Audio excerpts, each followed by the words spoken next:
Good afternoon, good evening. My name is Kevin Michael Grace, and this is episode 9 of the KMG Show. We're going to talk about today on this penultimate day of the month of February. We're going to talk first up about the coronavirus and particularly interesting variant of this phenomenon, which is racism. Yeah, apparently this is a racist disease, or it inspires or foments disease, or perhaps it's been racialized, just as we hear that people have been racialized. Then we're going to talk about superdelegate mania. Is there going to be a brokered convention in Milwaukee for the Democrats? I can hardly wait if that is the case. Next, after that, school strike. Yes, apparently Greta Thunberg got a bunch of students to skip school in Bristol, England, and apparently that's important. Then we're going to talk about Hollywood. Patricia Arquette of the Arquette acting and activist family, I should say. She wants to take stern measures against Trump, and I have a suggestion with regard to flipping the script there. Then TV fights Nazis, but Adolf Hitler is unavailable for comment. Something I promised yesterday, two stories I promised yesterday, I hope we get to them today. Who is Virgil Abloh? Apparently he's the fashion icon for millennials, the Karl Lagerfeld for millennials. Sounds exciting, right? And then serial killers, don't you just love them? The greedy boomers and how they have revolutionized the economy for their own benefit. And it's Friday, so it's the book club, and we are discussing Flannery O'Connor's first novel, Wise Blood. But let's start with the most important thing regarding the coronavirus, which is not disease and death, but how it affects the market. Because we have one god now, and that's the great god Moloch. Let's see, the Dow Jones down 357 points today, 1.4%. The S&P 500 down 24 points, 0.82%. And the VIX, which is known as the fear index, is up 2.43%. The Dow just lost 12% in 1 week. And this is the biggest market correction since the 2007-2008 near catastrophe. U.S. stocks lost a $3.18 trillion in paper value this week. How bad could it get? Well, Nouriel Roubini, who's a business professor at New York University, known as Dr. Doom, he predicted the financial crisis of 2008, so his words have some weight. He says this could be worse than that, and that a major global recession doesn't sound too far-fetched. He predicts that global equities will tank by 30 to 40% this year. He said that people prefer to believe in miracles, not necessarily referencing President Trump's prediction that coronavirus will disappear like a miracle. He says, no, a squeezed Chinese economy will mean downturns around the globe. This crisis will spill over and result in a disaster. Now, I don't know about his political predictions. He says that Trump will lose the election, that's for sure. The Democratic field is poor, but Trump is dead. Quote me on that. Let's see. Let's read the latest shock horror headlines from the Drudge Report. Fauci tells lawmakers there will be many more infected. Residents near mystery case worry and wonder. How many exposed? Missteps at CDC have set back ability to detect spread.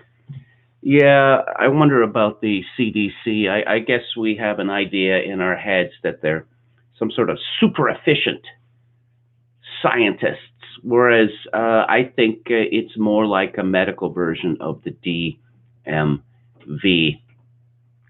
USA to invoke special powers to boost production of protective gear. I was reading today that drugstores, pharmacies are sold out of masks, and they say that they won't be able to get them for months. But I've been told, and this has been confirmed, at least personally, I haven't bought one, but I know someone who has, that try hardware stores, try auto supply shops. Any place that sells masks for people who are working with materials, that they don't want to breathe in. Toilet paper rationing in Hawaii. FDA reports first drug shortage.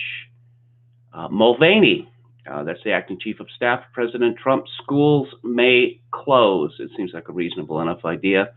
International travelers at JFK appalled by lack of screening. Whistleblower, feds helping evacuees lacked protection. CDC ominous scenario, healthcare systems overwhelmed. Gates, is that Bill Gates or Robert Gates? Let me just check here. That's Bill Gates. Coronavirus may be once in a century pathogen we've been worried about. He pointed out that COVID-19, so that's a politically correct name for the coronavirus, current predicted fatality rate is higher than that of the 1957 influenza pandemic, which killed an estimated 66,000 people in the United States. I hope it's not that bad, but we should assume it will be until we know otherwise. Now, I see that there are people who I follow who are rather annoyed with Donald Trump, particularly with regard to how he keeps bigging himself up in the midst of this pandemic. Guru Leaks tweets, Mr. President, sir, respectively, stop tweeting about yourself. Put your nose to the grindstone regarding this potential public health crisis. Thank you. I think that Trump's position might be, if I show that I'm not frightened, then other people might not be frightened. In his inaugural address, Franklin Delano Roosevelt in 1993 said famously, the only thing we have to fear is fear itself. Now, that's nonsense, of course, but fear is a problem, leading to things like toilet paper disappearing from the shelves, or more seriously, food disappearing from the shelves. So Trump, it's always a bad idea to assume that Trump doesn't know what he's doing, and I think that he may well know in this case what is happening. He likes to be on top of things personally. His coronavirus czar, and I hate that term so much, that we're living in an autocracy, are we? There have been so many of these czars. How many of them have been successful at what they have sought to do? The risk of the spread of the coronavirus in the U.S. remains low, said Mike Pence.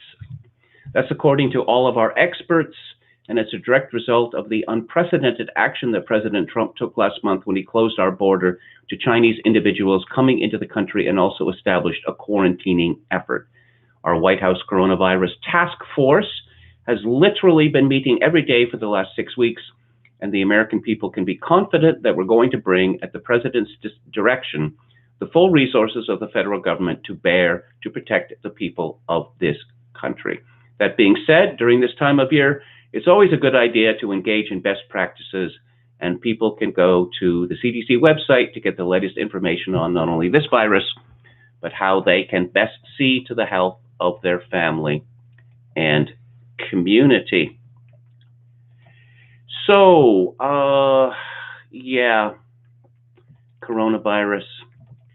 Uh, Jim Kunstler, with his usual wit, suggests that there are other vile diseases amok, particularly amongst our politicians, that he says whatever the Democratic Party is infected with may be worse than COVID-19.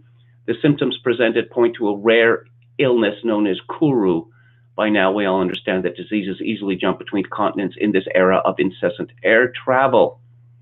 And Kuru is found among people from New Guinea who practiced a form of cannibalism in which they ate the brains of dead people as part of a funeral ritual. This practice stopped allegedly in 1960, but cases of Kuru were reported for many years afterward because the disease has a long incubation period. Kuru causes brain and nervous system changes similar to Creutzfeldt-Jakob disease, bovine spongiform encephalopathy, or BSE, also called mad cow disease. Kunstler comments, does this account for the public's preoccupation with zombies? Is there something sinister roiling in the dark interstices of American life? And he noted something that I talked about on yesterday's show, Gail Collins's column for the New York Times, let's call it Trump virus. If you're feeling awful, you know who to blame. Take a close look at that photo. Some analysts might simply see a pooch-faced old biddy exuding the vapors of smuggery, but a trained diagnostician would detect prodromes of Kuru in an unnatural squint and the inappropriate expression of mirth, considering the grave subject of the op-ed is a higher-order threat to global stability. Surely no laughing matter. But I suppose that's the problem with irony. Everyone's an ironist now, and with the result that it is difficult to ascertain when one is attempting to be serious. Now, the New York Times actually had a reasonable take on this. I was quite surprised. This comes from Donald McNeil Jr., described as a science reporter for the Times who has covered epidemics since 2002. He writes, there are two ways to fight epidemics, the medieval and the modern. The modern way is to surrender to the power of the pathogens, acknowledge that they are unstoppable, and to try to soften the blow with 20th century inventions, including new vaccines, antibiotics, hospital ventilators, and thermal cameras searching for people with fevers. The medieval way, inherited from the era of the Black Death, is brutal. Close the borders, quarantine the ships, pen terrified citizens up inside their poisoned cities. For the first time in more than a century, the world has chosen to confront a new and terrifying virus with the iron fist instead of the latex glove. At least for a while, it worked, and it might still serve a purpose. The Chinese leader, Xi Jinping, was able to seal off the city of Wuhan, where the outbreak began, because China is a place where a leader can ask himself, what would Mao do? And just do it. The bureaucracy will comply right down to the neighborhood committees that bar anyone returning from Wuhan from entering their own homes, even if it means sleeping in the streets. The White House, in defiance of recent American history, also opted to go medieval by aggressive measures like barring entry to non-Americans who were recently in China and advising Americans not to go to China or South Korea. Over the years, states and cities have imposed local quarantines, but there have been no national restrictions on entry since 1892, according to Dr. Howard Markle, a medical historian and the author of Quarantine. In that year, President Benjamin Harrison ordered that all ships from Hamburg should be kept offshore for 20 days because officials in that city, one of the world's biggest ports, had lied about its cholera epidemic. It apparently succeeded. The United States had cholera outbreaks in 1832, 1849, 1870, and 1910, but not in 1892. Many public health figures consider shutting a nation's doors to be an archaic tactic and nearly impossible in the jet age. But for Trump, such a move is natural. He was elected on a Build the Wall platform, and in 2014, when a few heroic American medical workers got infected fighting Ebola in West Africa, he advocated leaving them there to die. Also, this virus's speed and apparent lethality gave the experienced doctors in the White House Coronavirus Task Force reason to be nervous. It is spreading between nations very quickly, and while data is still sketchy, some measurements indicate that its fatality rate might be close to that of the 1918 Spanish flu. As a result, they endorsed dropping the portcullis and shutting off air links to China. They even created quarantine stations on military bases, the equivalent of Venice's island lazarettos, where in the time of the Doges, the infected awaited their fate outside the city. This has led to much consternation among other public health experts who argue that travel restrictions can cause more panic, misery, and death than they prevent. Crowds may besiege hospitals, supercharging the infection rate. Closed borders can cut off vital medications like insulin. Factory and shop closings mean lost wages, hardships, and possibly recession. Also, quarantines feed racism and stigma. And of course, we wouldn't want that. Officially, the World Health Organization opposes travel and trade restrictions. It reiterated that as it declared the epidemic a global emergency on January 30. But now it admits that they helped. As I say, a very sensible essay. He talks about AIDS here. Harsh measures may horrify civil libertarians, but they often save lives, especially when they are imposed in the early days. The best known example is Cuba's AIDS epidemic. In the 1980s, Cuba and the United States were both hit hard by AIDS. In Cuba, the virus first infected thousands of soldiers, doctors, and nurses who had served in Africa. The Castro regime's response, roundly condemned by other countries, was to make HIV tests mandatory and to force everyone infected into quarantine camps. These camps were not hellholes. They had bungalows, gardens, theater troops, medical care, more food than people outside often had, and less homophobia, dread word, than gay men often faced in macho rural Cuba. But no one could leave except for brief family visits with an escort whose main job was to make sure that no sex took place. Meanwhile, the U.S. took a pro-legal rights approach. Even offering an HIV test was made illegal without a separate counseling session, which scared many away from testing. Although gay bathhouses were epicenters of transmission, there were long, divisive fights over closing them. The difference in lives saved by choosing brutality over freedom was stark.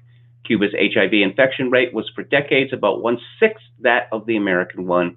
New York City and Cuba have roughly the same population. In the epidemic's first 30 years, fewer than 2,500 Cubans died of AIDS.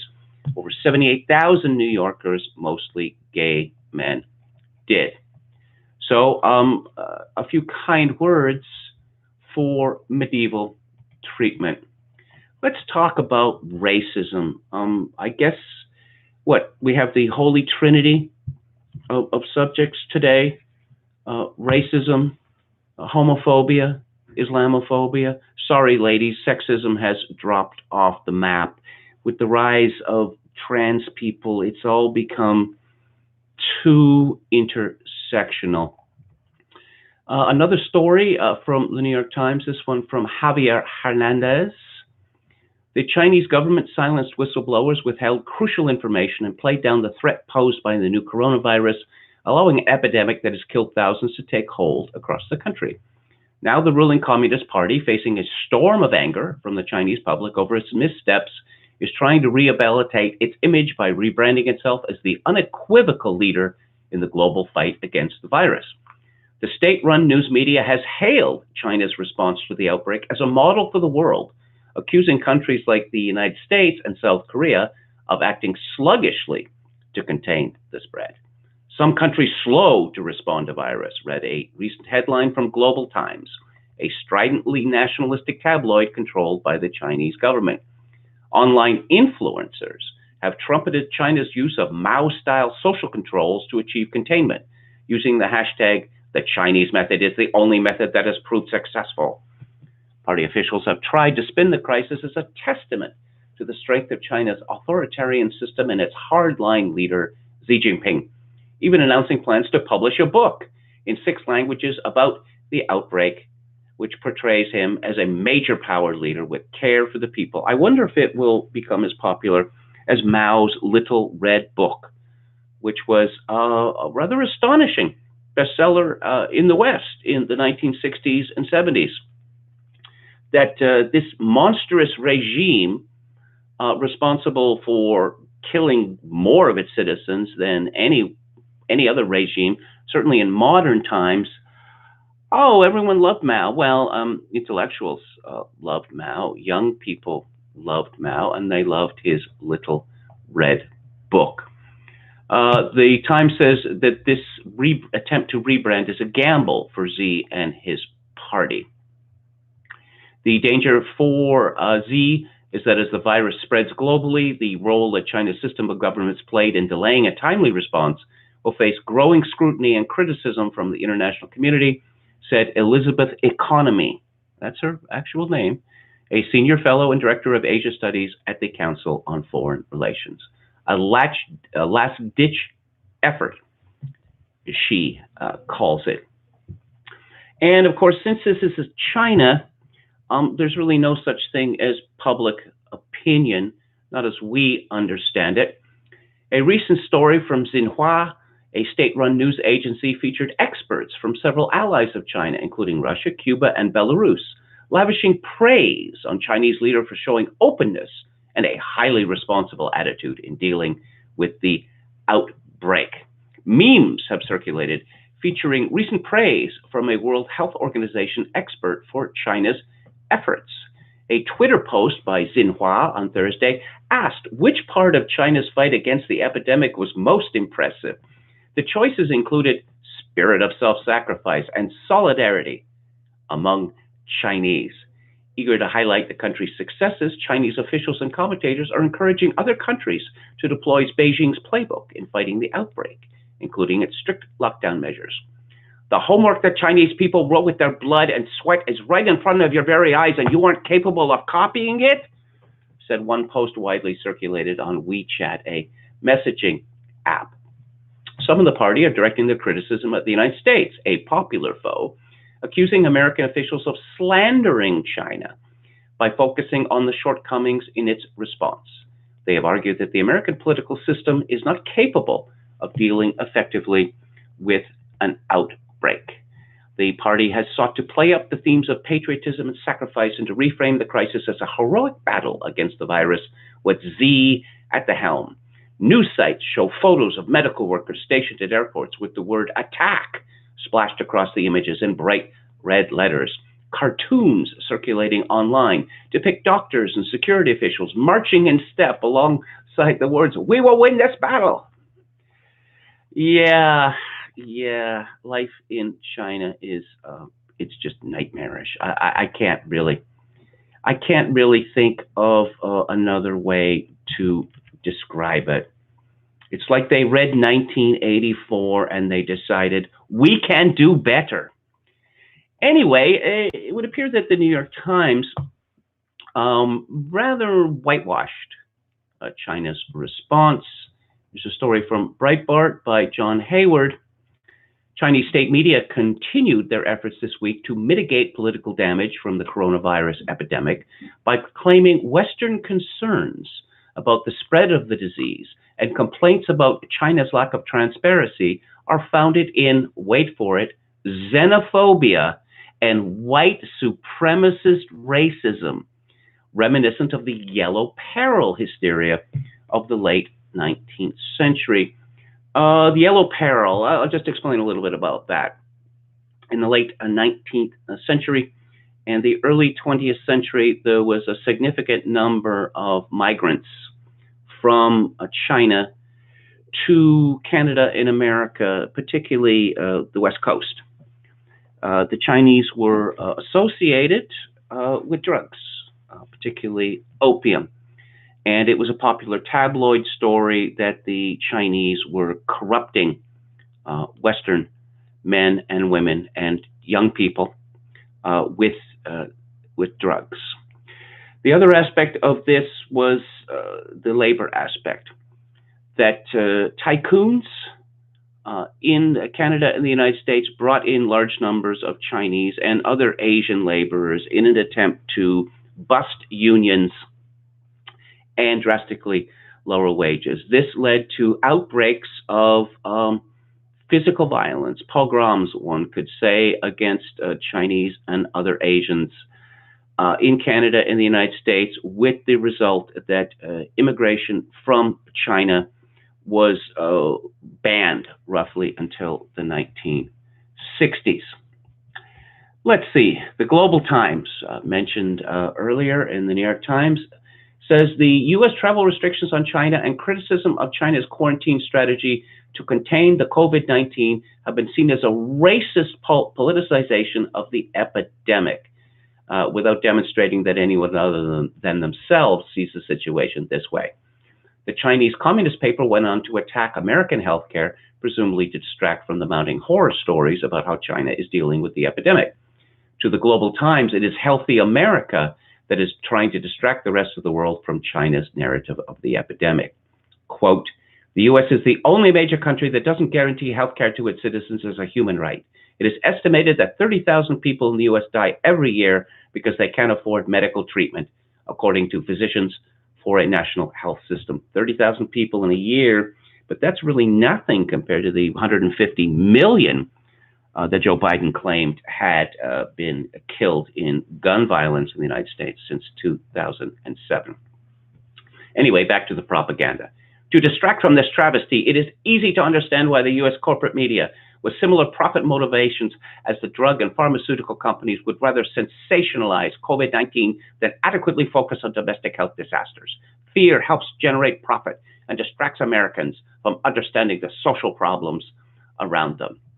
The Global Times further claimed that bigotry and imperialism are the only reasons China gets hassled about health crises that are covered without compassion by Western media.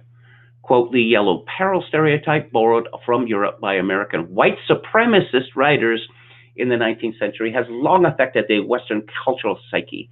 The idea that sneaky Asians would destroy Western nations became a racist trope used to justify hostility towards societies exploited by colonization and imposed underdevelopment. This explains modern-day delusions from U.S. Senator Tom Cotton about biological warfare. Now, I mentioned Mao's Little Red Book. There were a great many Westerners, well-off Westerners, who visited China during the time of the Cultural Revolution, 1966 to 1976. And in fact, I knew a woman who had gone on such a pilgrimage, for that is what it was, to China circa, 1974. And she came back just with all these glowing stories that China was the greatest country on earth and we could learn so much from them. And I suppose what I took away from this was just how easy it is to bamboozle affluent white female liberals. They'll believe practically anything. During the Cultural Revolution, young people were sent out into the streets to terrorize the entire nation, raiding homes to determine whether people had such noxious things as foreign books or Beethoven records. People were dragged out into the street, forced to make confessions, forced to take part in so-called struggle sessions where they would confess their guilt. A great many people were imprisoned and killed during this time. It's subsequently seen as an outbreak of insanity, and all of these Westerners who had praised Mao Zedong's China became rather quiet on the subject after news started to leak out about what had happened. But of course, even back in 1974, it was easy enough to find out what was going on in Mao's China if one had been truly interested. But no, these people are always looking for paradises outside of their own country. It's just a shameful intellectual episode in the modern history of the West. I suppose, after the Chinese communists said it is to get rich is glorious, then people decided, oh, they're just like us. They just want to make money. Well, no, they're not just like us.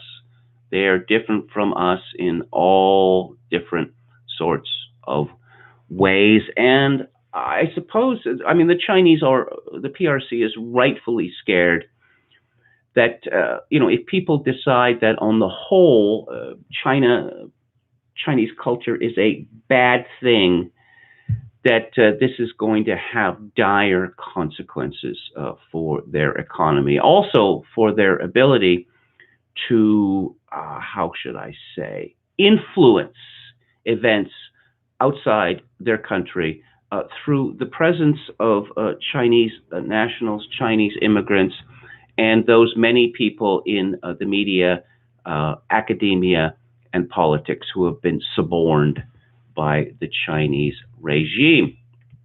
A couple of days ago, I mentioned that about a week ago, I was in a government liquor store, and the fellow in front of me in the line had a six-pack of Corona beer, and he was making all of these Corona jokes, one after the other after the other. The zingers just kept on coming. The clerk was noticeably uncomfortable because one isn't supposed to joke about things like that. But as one might have imagined, well, you have the coronavirus and you have the Corona beer. Obviously, they're not the same thing, but this is not going to be good for the Corona company. And people think of it as a Mexican beer. There are not very many national beers left. Wikipedia describes it as a pale lager produced by Cervecería Modelo in Mexico for domestic distribution and export, and by Constellation Brands in Mexico for export to the United States. It is owned by Anheuser-Busch InBev, which is a wicked multinational country which has ruined all manner of beers around the world. Well, Budweiser in the United States would be one. Germany's Beck's beer is another. Bavarian purity standards, we don't need that nonsense. In any event, Twitter is absolutely agog with the fact that a survey showed that 38% of Americans would not buy Corona beer now under any circumstances. And yeah, it's just those Americans, they're just so stupid. 5W Public Relations said that 38% of Americans wouldn't buy Corona under any circumstances because of the outbreak, and another 14% said they wouldn't order a Corona in public. The survey encompassed 737 beer drinkers in the United States. In another survey conducted by YouGov, the firm found consumers' intent to purchase Corona fell to its lowest level in 2 years. The survey also showed that Corona's buzz score, a metric that measures favorability, had dropped significantly since the beginning of the year. Now, I responded to this story, this snarky story that CNN had tweeted out by saying, imagine people not wanting to spend good money to buy a product associated with a deadly global pandemic. And that reminded me of something from the 1980s.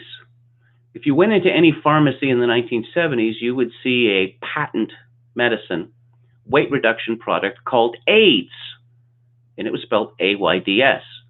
Around 1984, the company said, and I'm paraphrasing, "We were here first. We're not changing our name. Have you seen AIDS around lately?" No, you haven't. And I attached some ads to it. The lovely actress Ann Sheridan is featured head to toe, not wearing very much clothing, I must say, showing her svelte yet busty figure.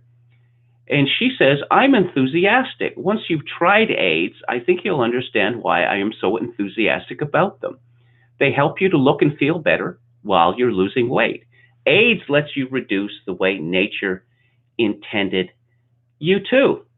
This is because the AIDS way to reduce is a natural way. When you take AIDS before meals as directed, you can eat what you want, all you want. AIDS contains no harmful drugs. It calls for no strenuous diet, no massage, no exercise. It's a specially made candy containing health-giving vitamins and minerals. Vitamins and minerals, well, that sounds good. And there's some later ads here. The problem with yawn rabbit food diets. And there's this woman looking aghast at a plate full of what? There's a carrot, there's a cucumber, there's a tomato, there's some lettuce, there's some mushrooms. Indeed, that is not a fit way for decent people to live. And a picture of AIDS suppressant candy, chocolate flavor. My prediction is that Corona is in very serious trouble through no fault of its own, of course, but black swans have this kind of effect. So, with all this going on in the world, how is the U.S. House of Representatives responding? Clearly, they don't think that Trump is up to it when it comes to coronavirus. They have voted to ban all flavored cigarettes, including menthol. How about that? And my response to that, does the U.S. House of Representatives hate black people? Because black people are very fond of flavored cigarettes, menthol cigarettes in particular. It used to be Cools, and then it switched to Newports. The Democratic Party has a very considerable congressional black caucus that they did not bother to inform Nancy Pelosi and the other questions. The New York Times says the bill is aimed at curbing what public health experts see as an epidemic of youth vaping by banning online sales of e-cigarettes as well as liquid flavors like mint, mango, cotton candy, and bubble gum. But it also bans flavors in regular cigarettes, including menthol, which is popular among African Americans, giving rise to fears that a prohibition could lead to over-policing in black communities. What's that mean? That the cops are going to be rooting around bodegas, corner stores, looking for forbidden menthol cigarettes?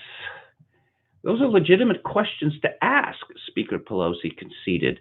But she said the measure was necessary to stop the tobacco industry from targeting a new generation, adding that it passed because of lawmakers' overriding concerns about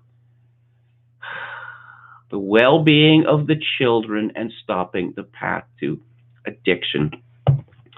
Yeah, smoking is really bad. If it's tobacco, if it's marijuana, well, that is something else.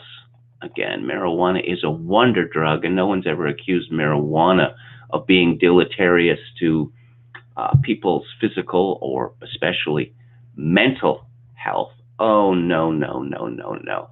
It's the cure for everything.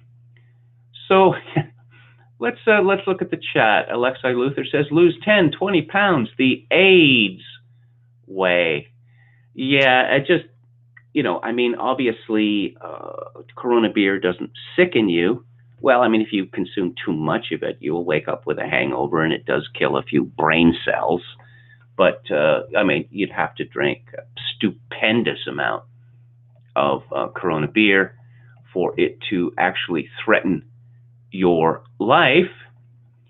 Oh, okay. Tweety Bird says that Trump specifically indicated that Pence is not to be appellated as a czar. Well, that's news to me, and I am glad to hear it. Quite honestly, that was a terrible tradition that the United States got into. KMG needs guests so he won't read long articles. Well, the guests will be coming, but as I said, I'm still easing myself into this. I should have next week the ability to run audiovisual clips Okay, let's see. Delacroix says that Bob Geldof once lamented the fact that Irish Customs intercepted his copy of the Little Red Book back in the 1970s. The BS runs deep. Bob Geldof is kind of a shyster. Bob Geldof worked for several years as a rock critic for the Georgia Strait in my old hometown of Vancouver, and he got the job by claiming that he'd had a similar position, I believe, the Irish Times, which is the same scam that the Irishman in The Luck of Ginger Coffee, just set in Montreal, attempted. But there was a canny Scotsman as the managing editor of the paper, and he didn't let that get past him.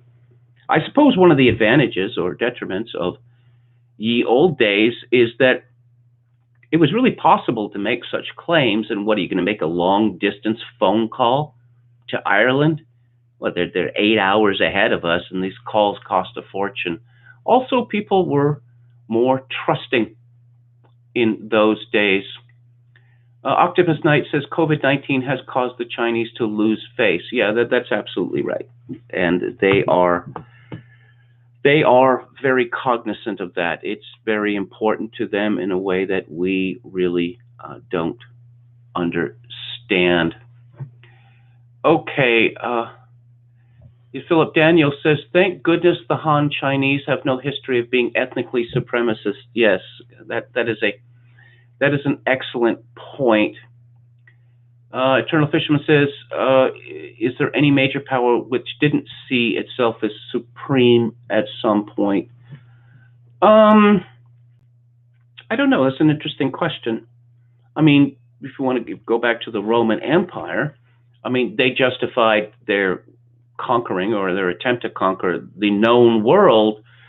They were spreading civilization to barbaric places, that the conquered people should be grateful for what the Romans had brought them. Well, in Gaul, which Julius Caesar conquered, I believe there were 7 million at the time of the invasion. By the time the invasion was over, or that when Gaul had been conquered, 2 million had been killed, and another 2 million had been hauled off to slavery.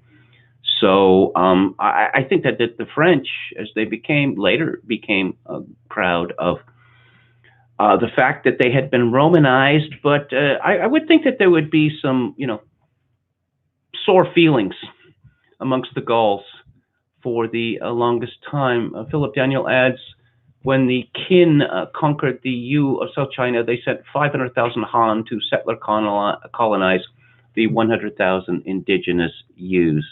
Yeah, so you want to look up, say, massacres or genocides in China. There have been a number with very large numbers of people killed. Eternal Fisherman says former president of the European Commission, Jose Manuel Barroso, is an ex-Maoist. Yeah, I just... Che Guevara, of course, had a huge cult in the 60s and 70s, and he enjoys a cult today. Guevara was a killer and a revolutionary, but simply not on Mao's scale. Mao was he was nuts, as I mentioned previously. He told Khrushchev, with regard to the possibility of a nuclear war with the West. Khrushchev talked to him about the losses that China would suffer. And Mao said that, well, we have 750 million people, and if we lost 250 million people, we still have 500 million left. I mean, can you imagine? Can you imagine something like that? Just sure. I mean, when George C. Scott said something similar in Dr. Strangelove, we think, yeah, well, this guy has completely, lost the plot. You can't. There's a level of killing which becomes unthinkable. What do you think will happen in American cities if COVID-19 causes mass disruptions of entitlements or worse, quarantine? I don't. Look, if the entitlements stop, then all bets are off. Force majeure. that there's a large proportion of the American population which is effectively pacified through government aid. And if they don't get the government aid, they will no longer be pacified. When I say pacified, well, I mean, it's not as if we see a tremendous amount of hostility in the intercity. I actually, that brings up an interesting point. I would not be surprised at all. In fact, I'm rather expecting that rumors are going to go around that people aren't getting their EBT payments, or that the government, Donald Trump, is going to shut down EBT payments, that sort of thing. So, we can have large-scale civil unrest even without, the medical consequences that would lead to this. George C. Scott was hilarious in Strangelove.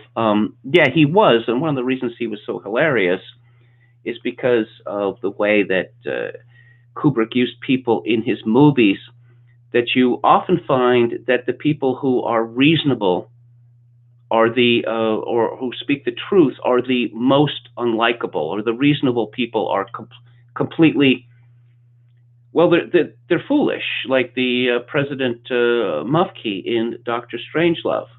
That, George C. Scott, he knows his brief, and his opinions are, let's say, rather wild, but there's a thought process behind them. Let's see, the New England Journal of Medicine says ultra testosterone just published an article saying coronavirus is likely no worse than flu. Perhaps that's true. So one certainly hopes it's true.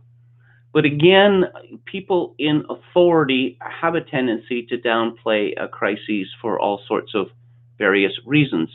If coronavirus does, I heard an estimate recently that coronavirus could kill 600,000 people in Canada. That's end of civilization stuff, because that would mean that the economy would simply come to a stop, and the government would completely run out of money.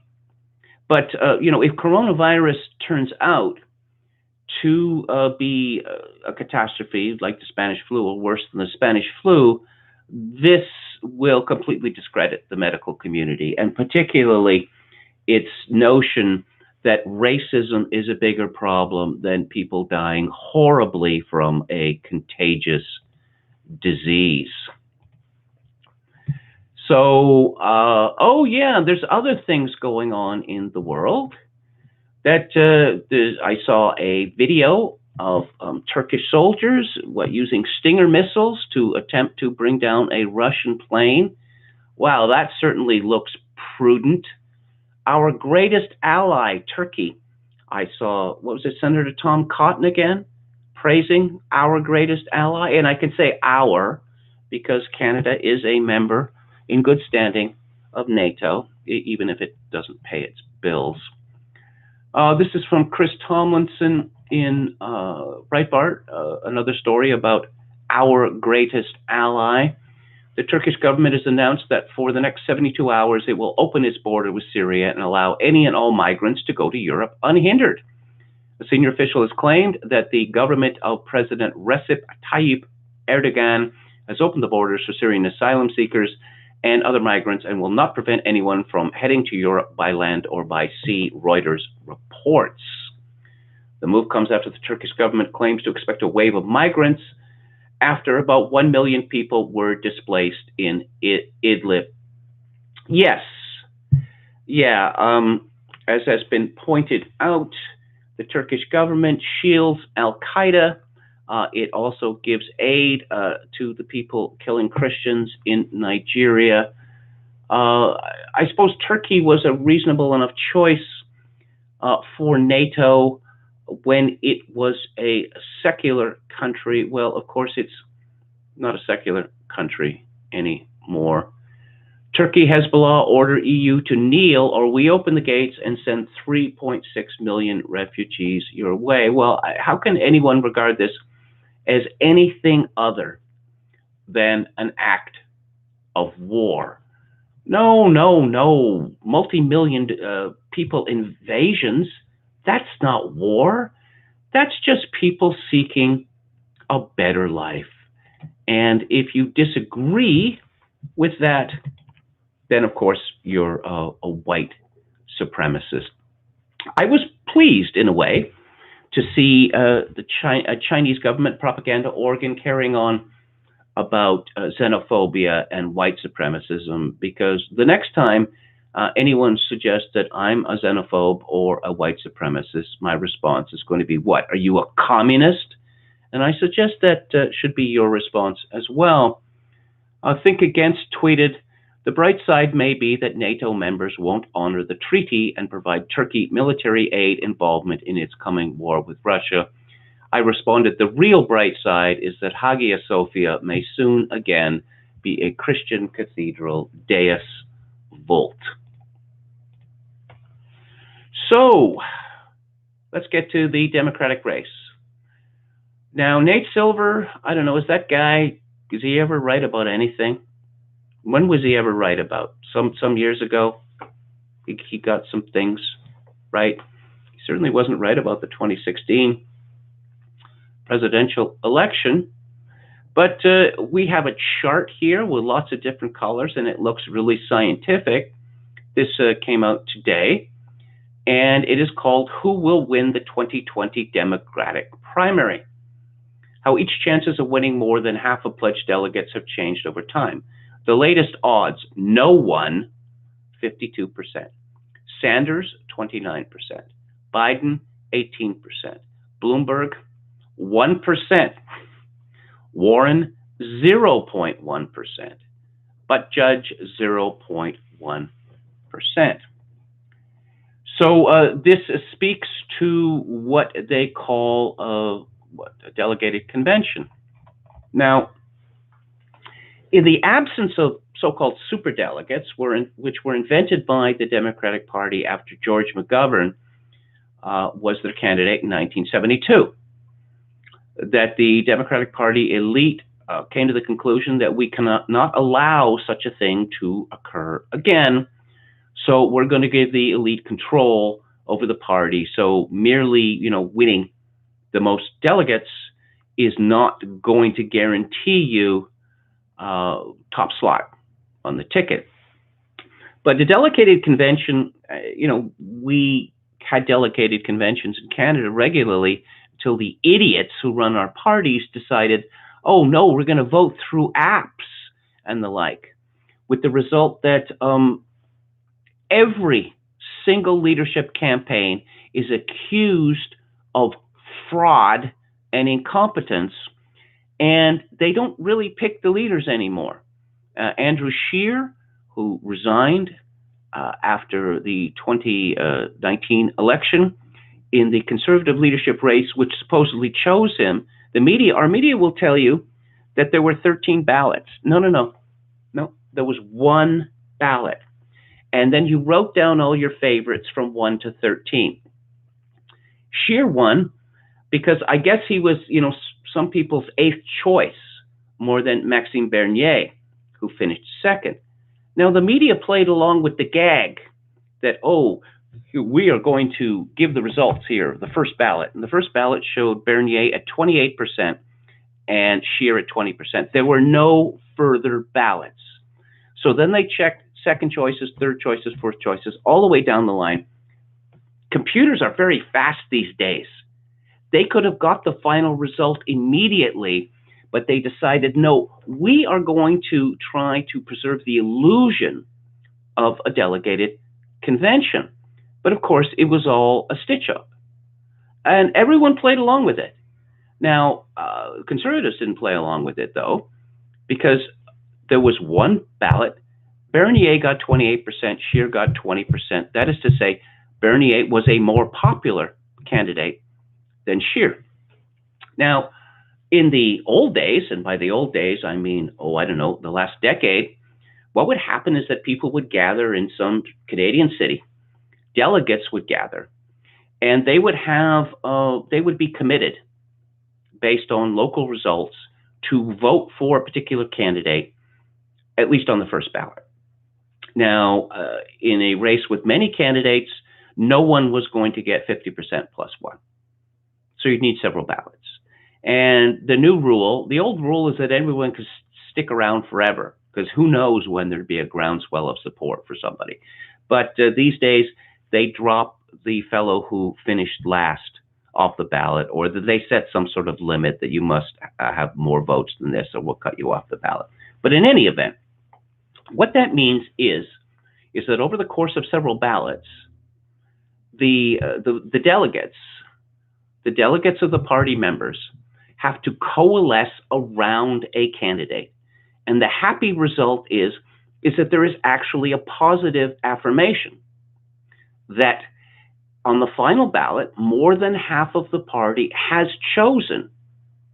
positively chosen one candidate to be their leader.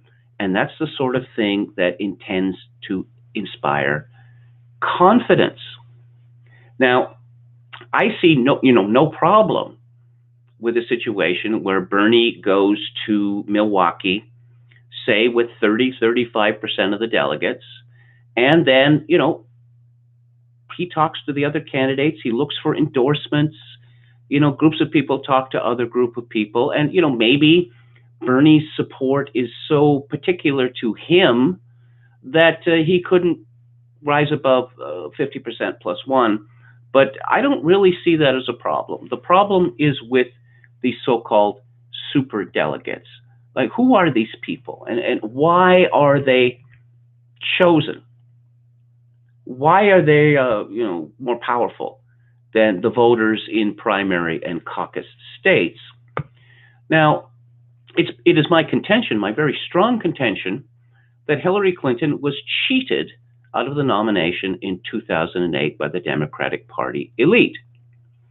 And according to a story from MRC TV, Hillary Clinton is only the 5th person in American history to lose a presidential election while winning the popular vote, joining the ranks of Andrew Jackson, Samuel Tilden, Grover Cleveland, and Al Gore. If you haven't heard already, Democrats are furious about this. After all, how could someone possibly win an election if they lost the popular vote? Enter the 2008 Democratic primary, where then Senator Barack Obama surged and eventually overcame the early frontrunner to secure his party's nomination, except for one problem. He didn't win the popular vote in the primary. Yes, that's right. Obama didn't win the popular vote in the lead up to his eventual victory in the election, losing it to, ironically enough, Hillary Clinton by almost 275,000 votes.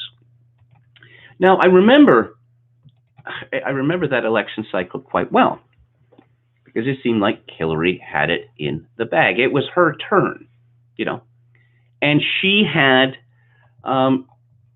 she'd actually been elected in New York, of course, a state that she had nothing to do with. And then she became Secretary of State, and she was a terrible Secretary of State, but never mind that. She had the experience, besides, sleeping a bed, or at least a last name, with the former president, Bill Clinton. And so Barack Obama, who's a little-known senator from Illinois, who acquired that seat in very dubious circumstances, such as his popular opponent's sealed divorce records suddenly becoming unsealed. Okay, and Hillary had overwhelming black support throughout 2015. The reaction of black people and their leaders to Barack Obama was, who is this guy? We don't know anything about him. And he's not really a descendant of slaves. And then it was put to them, you don't get the big picture. Well, what's the big picture? Barack Obama could be the first black president of the United States. And they said, oh, I get it now. Yay, Obama. And so Barack Obama won the Iowa caucuses, which, you've heard me talk about the Iowa caucuses and how much I detest that stupid, tortuous process that no one even pretends to understand. But then he was unstoppable. And the same creeps in the media who'd been talking about, first women president. Yeah, yeah, bitch. First women president. They were saying, get out of the race. You're a tiresome old woman. Nobody likes you. Leave. And it just begun, right? There'd just been Iowa. So, yeah, Hillary, after she gets stomped in New Hampshire, well, she'll have to drop out of the race. Well, guess what? She won New Hampshire. Then she won Michigan. Then she won Nevada. She lost South Carolina for obvious reasons. She won Florida. She lost Utah, but she won Tennessee. She won Oklahoma. She lost North Dakota. She won New York. She won New Mexico. She won New Jersey. She won Massachusetts. She won California, Arkansas, Arizona, and Iowa, Texas, Pennsylvania, West Virginia, and Indiana, Kentucky. But no, Obama is the unstoppable candidate. This is the will of the American people, at least the Democrats in America, that Barack Obama, what was it, Nicholas Dix called him the John Doe, going by the name Barack Obama. Yeah, let's choose this guy who people don't know anything about. We didn't even know his legal name until the year 2012. So it's kind of odd to me that, this is an outrage that Bernie Sanders would be cheated of the nomination. But as I see it, Hillary Clinton was cheated by of the nomination, and everyone seemed to be just fine with that. So, did you like going to school, elementary school or grade school, as they call it in the United States? Middle school? That didn't exist in my day. And the high school, I didn't particularly like it. I can't say that most of my schoolmates particularly liked it. They were certainly, eager to get out at 3:00, and they couldn't wait for summer vacation. And after, September, when you came back and it was still really hot out and you were still dreary, you were falling asleep in the classroom in the afternoon, and you were thinking, why am I imprisoned here? What is this, some sort of fascist dictatorship? And so my point being that, this Extinction Rebellion is offering children a chance to skip school. And yeah, wow, that, I can't imagine why that would be popular. When I was a Sprague in high school, Greenpeace, which came from Vancouver, where I lived, they were protesting American nuclear testing off Amchitka Island in the Aleutians. And so everyone was going to go downtown Vancouver and protest in front of the American consulate. And so the principal came on the PA of my high school and said, well, I've heard all about this protest and et cetera, et cetera, et cetera. All right, here's the deal. If you are not coming to school because you're going to the protest, then that's fine. But if you're not going to the protest, you have to come to school. And everyone burst out laughing because I suppose a few people went to the protest. I didn't go to the protest, but I got a day off school. Who's not going to take a day off school? Somewhere between 15,000 and 35,000 people marched through the streets of Bristol to accompany this school strike. And Greta Thunberg has warned those in power she will not be silenced when the world is on fire. The teenager was welcomed by chants of Greta, Greta, as she addressed the people. She accused politicians and the media of ignoring the climate emergency and sweeping their mess under the rug. Really? The media is ignoring the climate emergency? That has not been my impression. In fact, one could say they are fomenting the climate emergency, so-called. And politicians, well, they are all looking forward to this because it gives them more power and it gives them more money. We are the change, and change is coming whether you like it or not, the Swedish environmentalist said. How exactly is she an environmentalist, by the way? Doesn't that typically have supposed to have some sort of connection with, science instead of just being a allowed when not being selectively muted teenager? In any event, activism works, so I'm telling you to act, she said. We are being betrayed by those in power. Actually, activism doesn't work. That was the lesson of the Iraq War. Crowds the size of which had never been seen in history got together to warn the United States and Britain not to invade Iraq. And what George W. Bush and Tony Blair said, what are you going to do about it? I don't care. I don't care whether there's 5 million people in the street. What are you going to do about it? Similarly, when the Blair government decided to ban hunting, fox hunting, 600,000 people showed up in London to protest, and the Blair government's reaction again was, what are you going to do about it? Activism is useful to the government when it is on their side, because they can say, look, this is the popular will. When it's not on their side, they say these are a bunch of yahoos. These are the people who are not living in the current year. We stand for justice. We stand for all good things. We are not going to be bullied by a mob. Now you understand how activism works. Our leaders behave like children, so it falls to us to be the adults in the room. They are failing us, but we will not back down. It should not be this way, but we have to tell the uncomfortable truth. They sweep their mess under the rug and ask children to clean it up for them. This emergency is being completely ignored by the politicians, the media, and those in power. Again, bonkers, totally bonkers.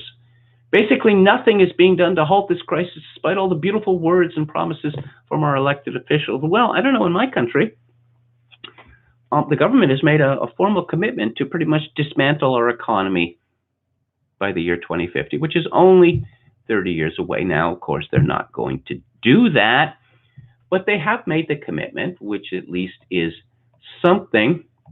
Let's see, Annie, a 21-year-old Bristol University student, was one of the many people who turned out to hear the headline speaker and took a day off from her studies to participate. This is probably one of the most important things that we should be focusing on right now, showing support. And that you want change will make people higher up realize that as well. In the 1960s and the 1970s, particularly in the 1960s, there were huge demonstrations throughout Britain, mostly in London, but also in university cities against the Vietnam War. Now, Britain wasn't involved in the Vietnam War. If Britain had been sending troops to Vietnam, well, that would seem to be a reasonable response. But you could always get people, to congregate around the American embassy in London and shout slogans and shout abuse and make threats, which suggests to me that protesting is fun. It's a communal activity, and we don't really have very many communal activities. It's also a way for people to make a name for themselves, to launch a political career. And indeed, Bill Clinton and Tony Blair, among many other Western political leaders, first made their bones as a semi-professional Vietnam War protesters. Someone on Twitter said that it's ideas or human action or something like that, which makes big changes. No, it isn't. It's the elites. And the elites are very much behind the climate emergency. Again, because it means more power for them. So let's talk about Hollywood. Patricia Arquette urges one-day economic shutdown to hurt Trump. She is urging people to participate in this, designed to inflict damage on the U.S. economy and hurt President Donald Trump. This is from Breitbart. Please contact everyone you know, she wrote on Instagram. On Monday, March 2nd, we're going to have an economic shutdown. Shut it down. It's easy. Do not spend any money on anything anywhere. Our goal is to cause a $238.2 billion blip on the federal government's records. Okay, all right. We're not doing, and the message trails off there for some reason. It remains unclear who was organizing the boycott, says Breitbart, but it appears that it originated with a Twitter account, which said there will be a similar day-long boycott and others each month through the November election. This will not cause us to go into a recession, but it will slow the economy down. It will show the GOP that Americans are coming together and we're demanding changes, starting with the removal of Trump. Well, certain people on the right said that the resistance was so anti-Trump that it would actually be willing to wreck the economy in order to put him out of office. And we see that has actually come true. Arquette isn't the only Hollywood celebrity to advocate for damaging the U.S. economy in order to hurt President Trump, even if it means ordinary Americans will have to bear the brunt of a slowdown. Comedian Bill Maher has repeatedly said on his HBO show that he hopes the U.S. goes into recession if it means that the Trump administration will suffer. Now, I was going to get to the punchline of this, but I thought the punchline will be stronger if I talk about this story from the Associated Press. Nazi cautionary dramas wade into political factual disputes. Hollywood mustered its creative forces in the 1940s when Adolf Hitler's Nazi Germany sought to conquer the world, with Humphrey Bogart standing up to the fascist regime in Casablanca and director Ernst Lubitsch mocking it and its dictator in To Be or Not to Be. Yeah, there were also a whole bunch of pro-Soviet films like Mission to Moscow. You should look that up. Warner Brothers actually made a feature-length propaganda film for Joseph Stalin, which came out in 1944 or 1945. More than 70 years later, an increase in hate crimes, well, certainly in hate hoaxes, emboldened white supremacists, and political upheaval have prompted TV and film directors to revisit Nazism. The works are varied and the reception's mixed, but they share a goal: to use fiction to learn from 20th century totalitarianism and its horrors, including the Holocaust that claimed the lives of 6 million Jews. In Amazon's Hunters, an unlikely group of 1970s New Yorkers target German Nazis who have brought their genocidal quest to America. HBO's The Plot Against America is based on Philip Roth's novel that posits a repressive, early 40s U.S. government led by Charles Lindbergh, the real-life aviation hero and anti-Semitic isolationist. The Oscar-winning Jojo Rabbit is in Lubitsch's satirical mode, deepened by tragedy. This is really a smear on Charles Lindbergh. I'll go into that in just a minute. Preceding them was The Man in the High Castle, the Amazon series based on Philip K. Dick's sci-fi novel of the same name about a fallen America ruled by World War II victors, Germany and Japan. I have read The Man in the High Castle several times, and what it is it's really a story of the mind, like Philip K. Dick's stories. He wasn't really all that interested in politics, partisan politics in particular. And The Man in the High Castle is to a very large extent a kind of an examination of Japanese culture, of Japanese thought. Let's see, the war has had other scream comebacks during the political and social turmoil of the 60s. Cynical and irreverent films, including King Rat and What Did You Do in the War, Daddy, were released alongside traditional battle epics such as the star-laden Battle of the Bulge. Yeah, I've also seen King Rat. It's a very grim movie about being in a Japanese prison camp. I don't really know how this fits into the theme, but I guess the writer decided to come up with a list of names. David Simon, of The Wire fame, is executive producer of The Plot Against America, which includes Winona Ryder and John Turturro. It's a critique of xenophobia, that word again, and demagoguery and the use of the other, the fear of the other, to drive political power and to create a political dynamic, Simon said. The demonization of the immigrant cohort has been going on for as long as the Republic. Oh, again, America is a wicked country, according to David Simon. It seems to have done very well for him, I must say. Now, Philip Roth's novel is a paranoid fantasy and a smear of Charles Lindbergh, who was a great American hero. Lindbergh wanted to keep the United States out of World War II, and he argued that foreign actors were involved in an attempt to drag America into it, and there's no question about that, the British being the leading foreign actor. Charles Lindbergh was not allowed to join the Army Air Corps during World War II. President Roosevelt, who was a petty man, personally denied this. Lindbergh got as a civilian and still flew several dozen bombing raids against Japan. That's how much of a patriot Charles Lindbergh was. So, according to David Simon, Philip Roth's book proved allegorical to what we're doing now, and the vulnerable cohorts now are not necessarily Jewish Americans, though anti-Semitism has increased. And where is this increased anti-Semitism coming from, for the most part? You want to talk about that, Mr. Simon? No, I don't think you do.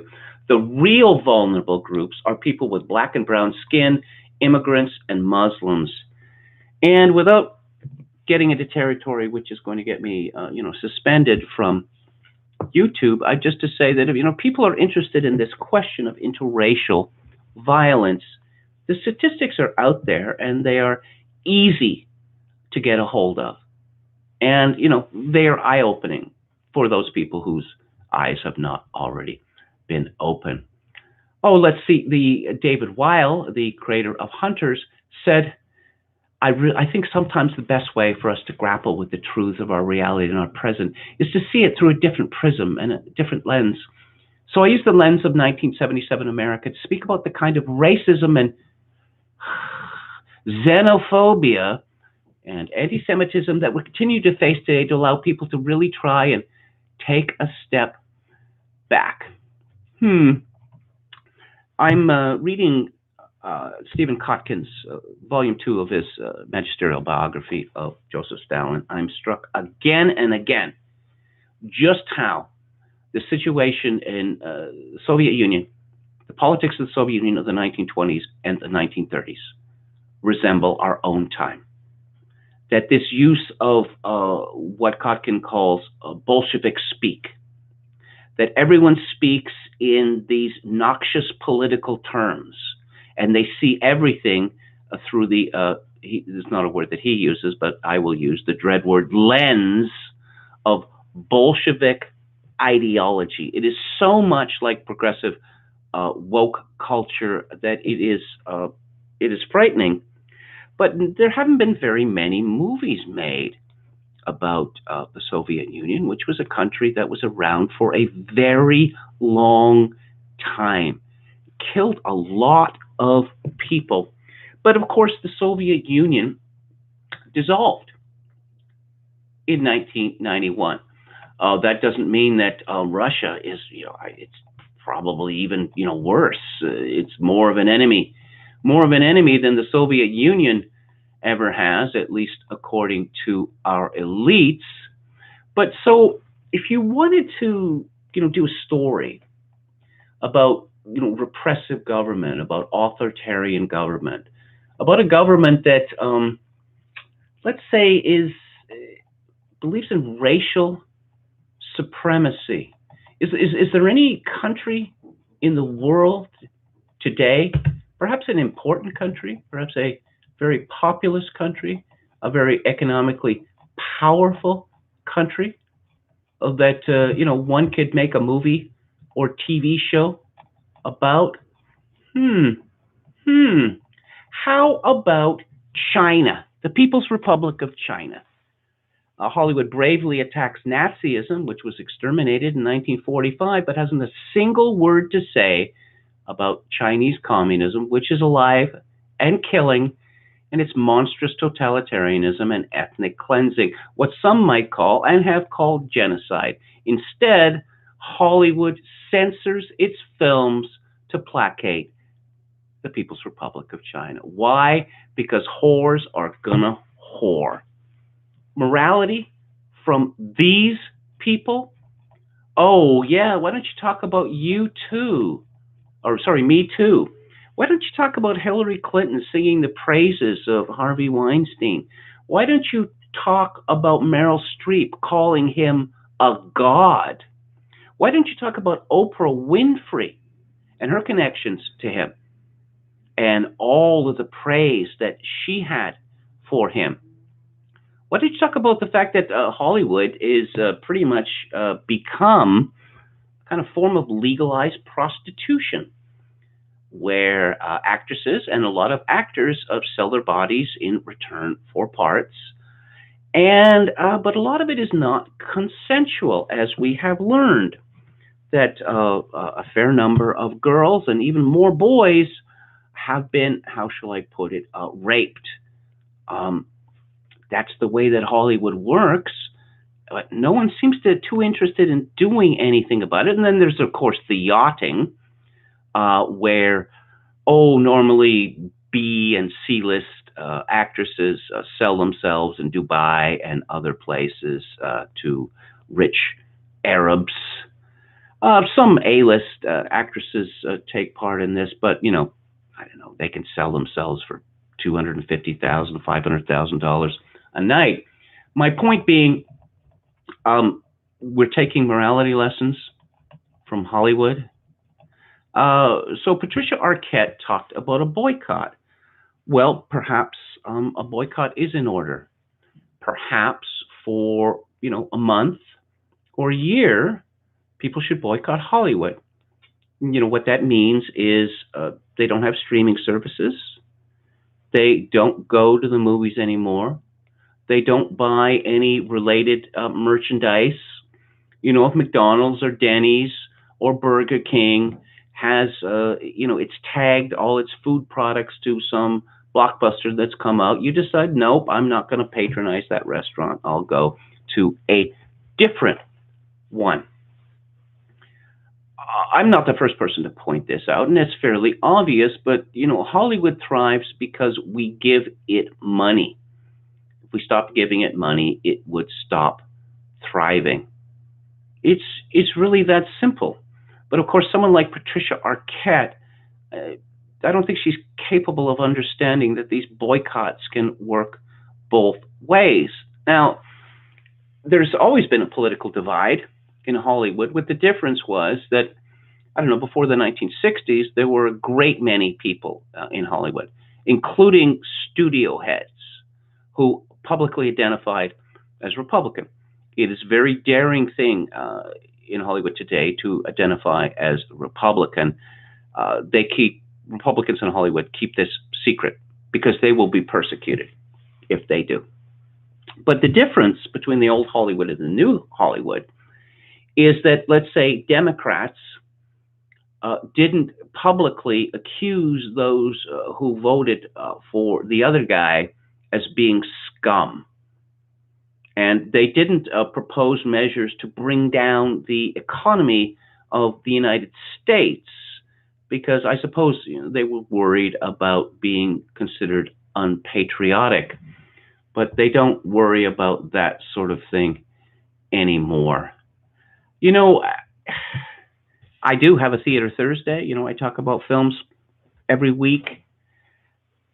If no other film or television series were ever produced, there is more than enough that already exists to keep people going for many, many years. Films that had been thought lost, completely lost, films that were in such a terrible condition that they are almost unwatchable, through the efforts of restorationists and digital technology, now appear, if not pristine, then pretty damn good on Blu-ray and on revivals in theaters. So that is to say, there are films which are new to us, which are appearing every year. Does Patricia Arquette think that there is a tremendous need for, I don't know, another Spider-Man movie, another Batman movie, another, remake of everything that has ever been done, more movies about men and women wearing spandex and having superpowers? Does she really believe that? How many movies that get made today, how many movies that have been made in this century have caused much in the way of public discussion?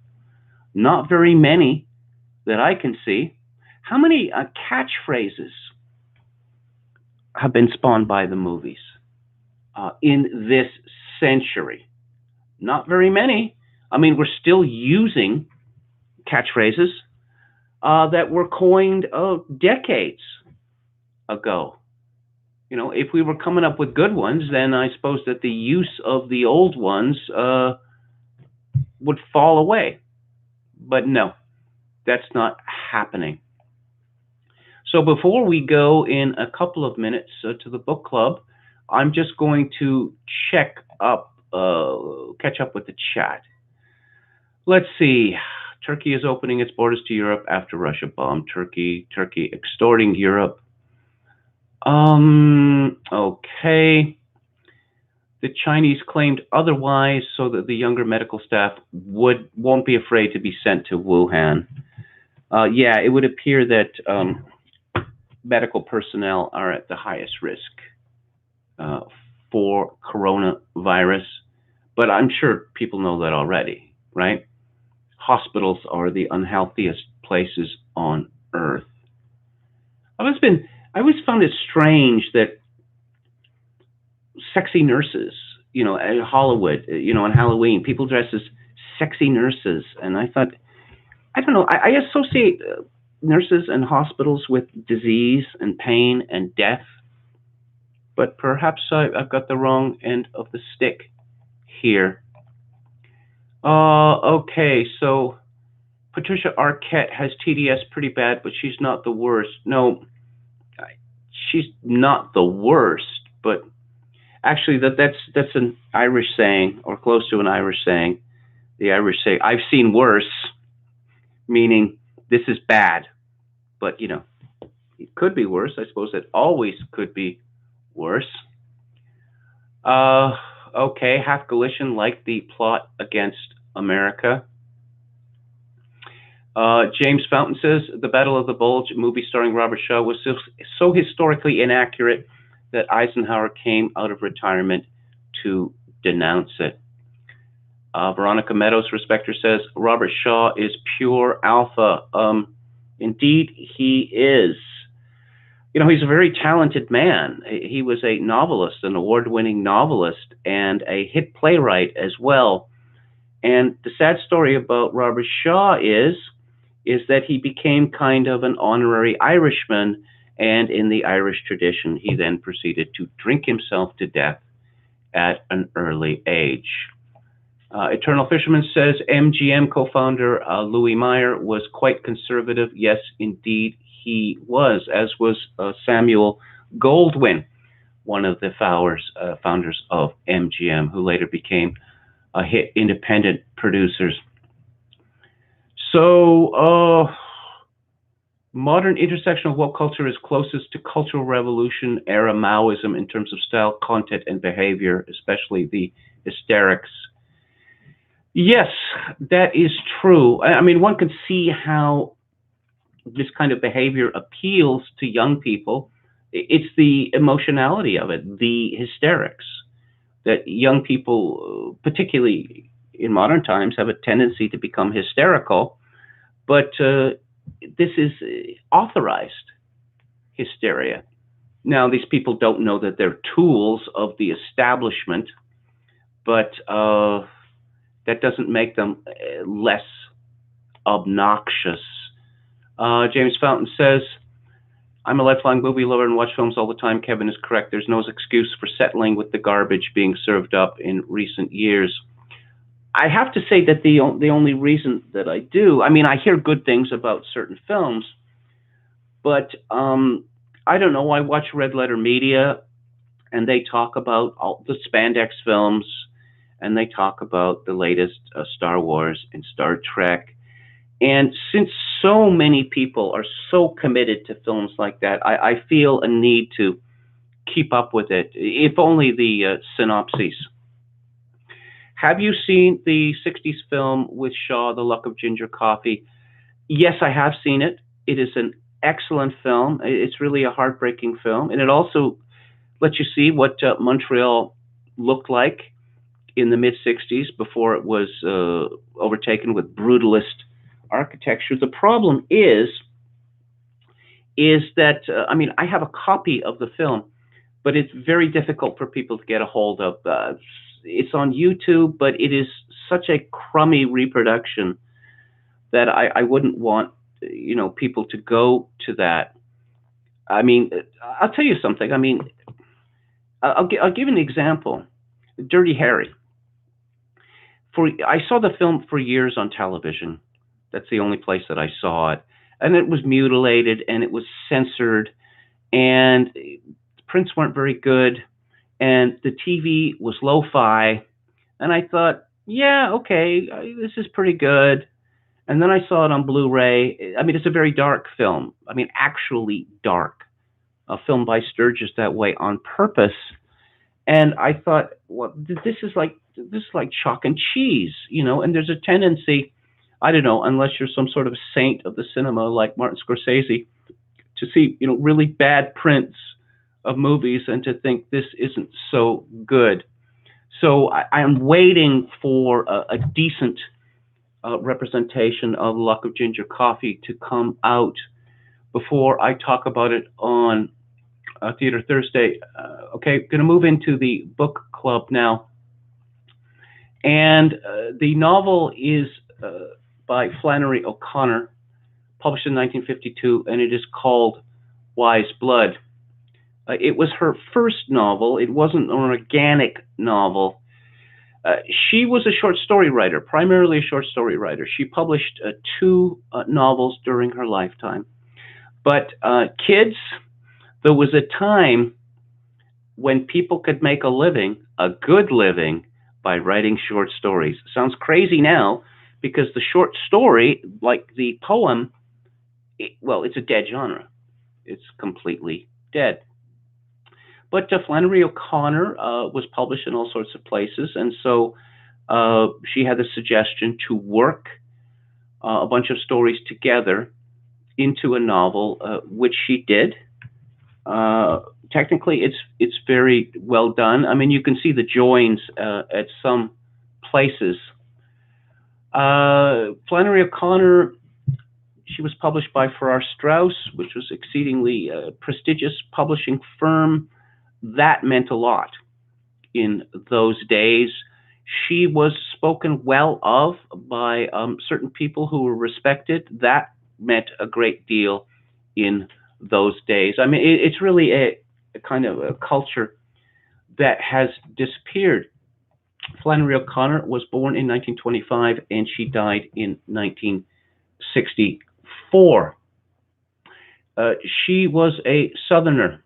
She was born in Savannah, Georgia, but she lived most of her life in Milledgeville, Georgia. Her father got the disease lupus, and Flannery O'Connor got the disease as well, which resulted in her sad early death at the age of 39. Flannery O'Connor was, I suppose you could say, an intellectual. Not that she was a show-off. She was a Roman Catholic. She was very serious about her religion. She attended Mass daily and entered into correspondence with many of the leading Catholic thinkers of the time, including the Frenchman Jacques Maritain. Wise Blood is a book about a god, or one could say it is about the god haunted. So, where does the title come from?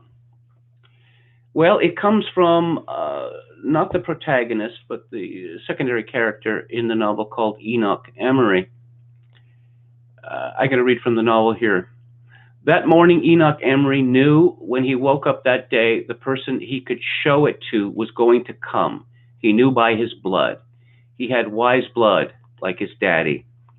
The park was the heart of the city. He had come to the city, and, with a knowing in his blood, he had established himself at the heart of it. Every day he looked at the heart of it, every day, and he was so stunned and awed and overwhelmed that just to think about it made him sweat. There was something in the center of the park that he had discovered. It was a mystery, although it was right there in a glass case for everybody to see, and there was a typewritten card over it telling all about it. But there was something the card couldn't say, and what it couldn't say was inside him, a terrible knowledge without any words to it, a terrible knowledge like a big nerve growing inside him. He could not show the mystery to just anybody, but he had to show it to somebody. Who he had to show it to was a special person.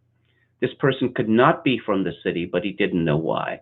He knew he would show him when he saw him, and he knew they would have to see him soon, or the nerve inside him would grow so big that he might be forced to steal a car or rob a bank or jump out of a dark alley onto a woman. His blood all morning had been saying the person would come today. Wise blood is about many things. It's about justification in faith. It's about personalism in religion, a personal Jesus. It's about religion as a form of diversion, of entertainment. But and it's also about the inability of many people who have been raised, particularly in a strongly biblical milieu, to ever fully divorce themselves from these categories. Now, the protagonist of this novel is a strange young man called Hazel Motes. Hazel, well, I have to say this about the South, that strange or unusual names were popular in the South far earlier than they became in the rest of the United States. Why does he have this girl's name, Hazel? Well, it could be from the plant witch hazel, which has some esoteric significance in divination.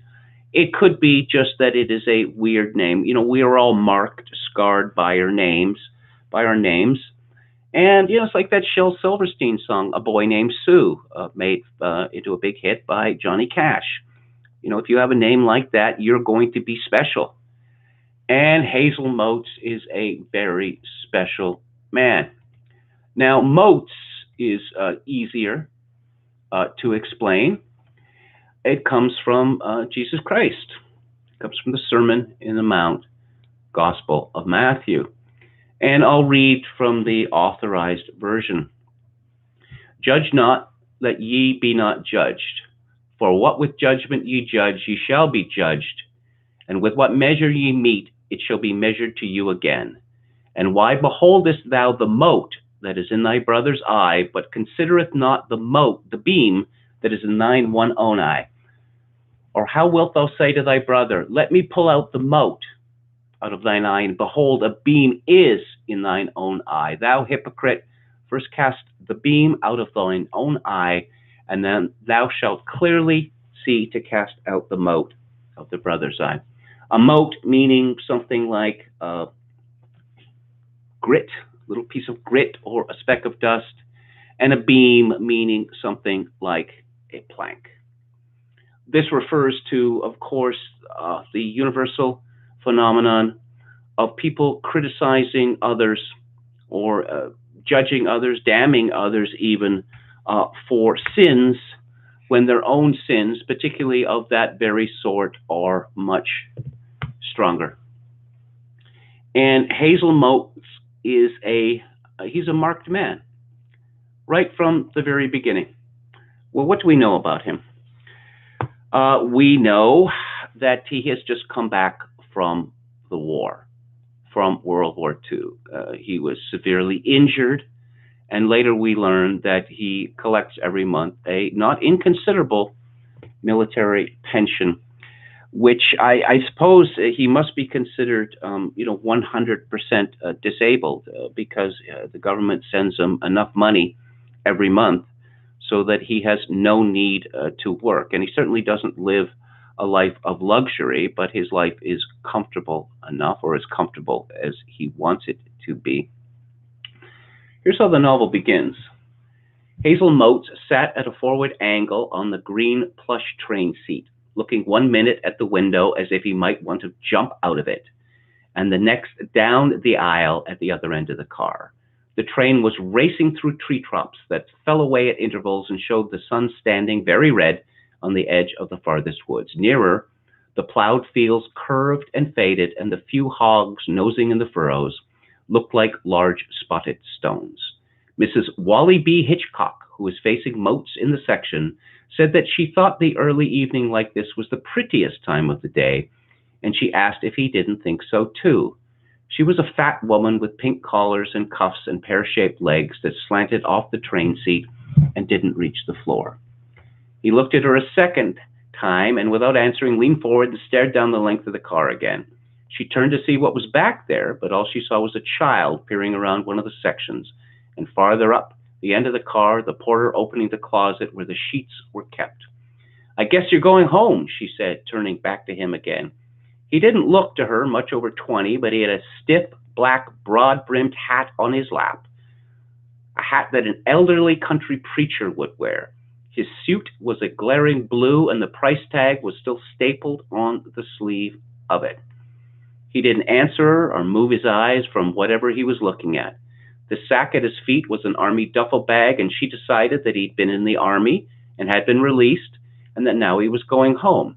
She wanted to get close enough to see what the suit had cost him, but she found herself squinting instead at his eyes, trying almost to look into them. They were the color of pecan shells and set in deep sockets. The outline of a skull under his skin was plain and insistent. She felt irked and wrenched her attention loose and squinted at the price tag. The suit had cost him $11.98. She felt that placed him and looked at his face again as if she were fortified against it now. He had a nose like a shrike's bill and a long vertical crease on either side of his mouth. His hair looked as if it had been permanently flattened under the heavy hat, but his eyes were what held her attention longest. Their settings were so deep that they seemed to her almost like passages leading somewhere, and she leaned halfway across the space that separated the two seats, trying to see into them. He turned toward the window suddenly, and then almost as quickly turned back again as to where his stare had been fixed. So eyes are very central to this film. The film was made of it, to the novel. Not just Hazel Motes' eyes either. The eyes are, as they say, the windows of the soul. We learn that Hazel Motes is a very unusual man, and we learn that he's a preacher. He's a preacher despite himself. His granddaddy had been a preacher, circuit preacher, and Hazel is obsessed with God, but he's unhappy. He's unhappy with the whole business. He doesn't want any part of it, but in the same manner, he accepts that it is his destiny, that there's nothing that he can do about it. He is obsessed with death. I guess he's obsessed with judgment, and he's obsessed with justification. Now, this is a big division between Catholicism and Protestantism. What counts as being justified? Can one be justified by faith alone, or are acts necessary? I suppose Flannery Connor found this division to be fascinating. Catholicism is very much a minority religion in the South, although it's not unusual. But what is unusual in the South that one doesn't see so much of in the rest of America is the idea of the itinerant preacher. and the itinerant preacher who has no formal degree or even no formal training. Uh, it's not necessary, for a man to go to seminary school in order to become a preacher in that part of the world. And in a way, I suppose these people were thought to be more sincere because they had come to their beliefs on their own. This wasn't drummed into their head by their teachers. They didn't have to parrot the right answers. They had felt the words of the good book, and this had led them to their beliefs. Hazel Motes is obsessed with death. Well, this whole novel is death obsessed from beginning to end, and death is a good subject for a novel because it is universal.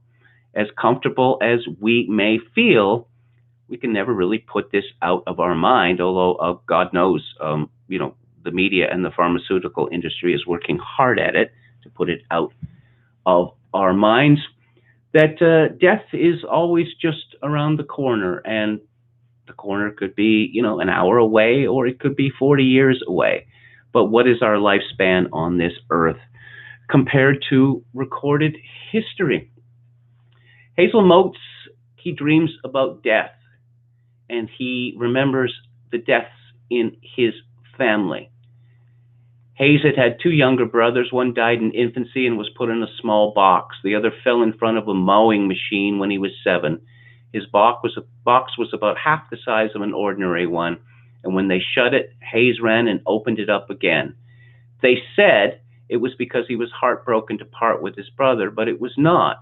It was because he had thought, what if he had been in it and they had shut it on him? The fear of being buried alive. What if death is just being buried alive? Later, the landlord, where Hayes ends his days, becomes obsessed with this question. And again, this question of, the eyes. That, in death, you can't see.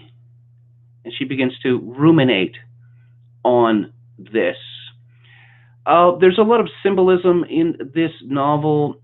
There is symbolism of mutilation, constant references to body mutilation, both accidental and deliberate. We learn that Hazel Motes, despite his ferocious atheism, practices bodily mortification, just like the priest, Father d'Henrisson, in Under the Son of Satan. The priest wore a hair shirt, and he whipped himself with a bicycle chain, whereas Hazel Motes puts glass and stones in his shoes, and later ties barbed wire around his chest. He was asleep now, and he dreamed that he was his father's burying again. He saw him humped over on his hands and knees in his coffin, being carried that way to the graveyard. If they keep my can in the air, he heard the old man say, nothing. Nobody can shut nothing on me. When they got to his box in the hole, they let it drop down with a thud, and his father flattened out like anybody else. And it's a curious preoccupation of his, but he talks about, being drafted into the army. And he thought about maybe shooting his toe off to get out of it. That was been led to believe by many novels and movies like Bonnie and Clyde that this was quite common, that people would physically mutilate themselves. This novel is also about original sin. Now, original sin is a concept which is central to Catholicism. Protestantism, not so big on the concept of original sin, but of course, this is one of the binary divisions of theological belief. And Hayes explains. He said Jesus had died to redeem them. Jesus was so hungry, so soul hungry, that he had died, one death for all. but he would have died every soul's death for one. Did they understand that? Did they understand that for each stone soul, he would have died 10 million deaths, had his arms and legs stretched on the cross and nailed 10 million times for one of them? The old man, that's the grandfather, would point to his grandson Hayes. He had a particular disrespect for him because his own face was repeated almost exactly in the child's and seemed to mock him. Did they know that even for that boy there, for that mean, sinful, unthinking boy standing there with his dirty hands clenching and unclenching at his sides, Jesus would die 10 million deaths before he would let him lose his soul? He would chase him over the waters of sin. Did they doubt Jesus could walk on the waters of sin? That boy had been redeemed, and Jesus wasn't going to leave him ever. Jesus would never let him forget he was redeemed. What did the sinner think there was to be gained? Jesus would have him in the end. So what we see is this idea, the Calvinist idea of election here.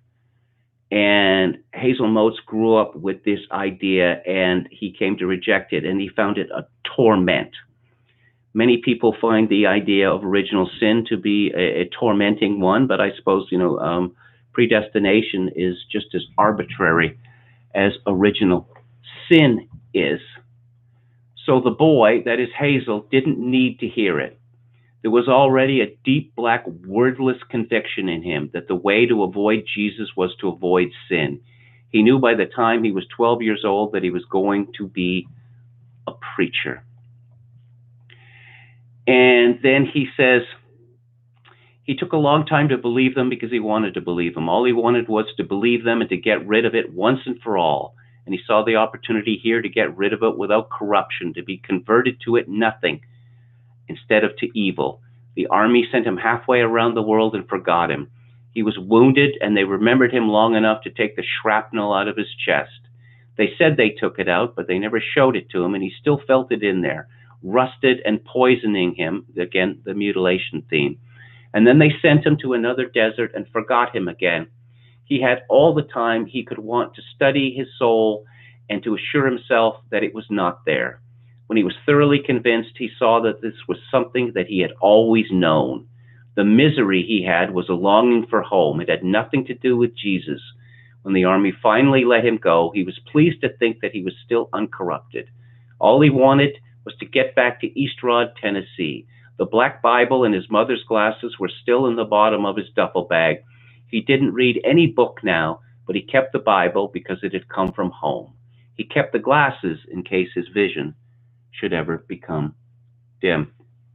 So he goes home and finds that it is abandoned, and that it's largely a wreck. There's nothing there but a chifforobe, which I suppose is one of the great Southern cliches. I used to see this word in movies, on TV shows, and Alec Baldwin does a hilarious imitation of an old black man talking about bussing up chifforobe on 30 Rock. It's a cabinet with a chest of drawers, and you can also, hang your shirts, suits, pants, etc. So, of course, this is very symbolic as well. He has no father, just like he has no God the Father, and he has no home. This is to say, his church is empty. He goes to this town, and he decides, everyone takes him for a preacher anyway, so he decides that he's going to fulfill his destiny, and he begins to preach outside of movie theaters. Now, the towns in this film, in this book are fictional, but they must be of some size. One of them mentioned has 4 movie theaters. So he begins preaching. What church you belong to, you boy there, Hayes asked, pointing at the tallest boy in the red satin lumberjacket. The boy giggled. You then, he said impatiently, pointing at the next one. What church you belong to? Church of Christ, the boy said in a falsetto to hide the truth. Church of Christ, Hayes repeated. Well, I preach the church without Christ. I'm a member and a preacher to that church where the blind don't see and the lame don't walk and what's dead stays that way. Ask me about that church and I'll tell you it's the church that the blood of Jesus don't foul with redemption. He's a preacher, one of the women said. Let's go. Listen, you people, I'm going to take the truth with me wherever I go. I'm going to preach it to whoever listen at whatever place. I'm going to preach there was no fall because there was nothing to fall from, and no redemption because there was no fall, and no judgment because there wasn't the first two. Nothing matters but that Jesus was a liar. And the woman looked at him thoughtfully, and then she looked behind him at his car. What church? She asked. He said, the church without Christ. Protestant? She said suspiciously, or something foreign? He said, no, ma'am. It was Protestant. Now, we're supposed to believe that Hazel Motes is a hick, but you see that he's essentially come to the same position as Nietzsche, that Christianity is simply a trick. He says later in the novel, he says specifically that Jesus is a trick on, and I won't repeat the word here, which appears many times in this book, let's just say black fellas. Okay? He has come to a very modern position, that there is no meaning to our lives except the ones we assign to them, that it's all pointless, except, as I say, he's wrestling with this, and he cannot stop wrestling to it. Here's more of his preaching. He's essentially rejecting morality in its totality. Who is to say that says it's your conscience? Your conscience is a trick. It don't exist, though you may think it does, and if you think it does, you had best get it out in the open and hunt it down and kill it, because it's no more than your face in the mirror is, or your shadow behind you. As far as justification goes, he says nobody with a good car needs to be justified. Now, that may seem misleading. He doesn't want a good car because it's would be emblematic of wealth or status or anything like that. He wants the good car because it gives him an opportunity to go farther afield with his preaching. He meets a blind preacher, Asa, and he is trotted around by his daughter. She is referred to, her name is Sabbath Libby, and it turns out she's 15 years old. And it turns out that she is a petite salope, as was said in yesterday's movie, or a little whore. And her father is, he's a huckster, he's a hoax, because he famously blinded himself, to prove that Jesus could make the blind see, but it turns out he chickened out at the last minute. He did mutilate his face with lime, however, which gives him a rather shocking appearance, the sort of person that one can't stand to look at, but one desperately wants to look at nonetheless.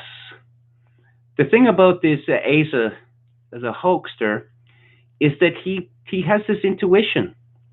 He has this intuition into Hazel Motes, and he knows that Hazel Motes is not who he claims to be, really, that he hasn't rejected Jesus.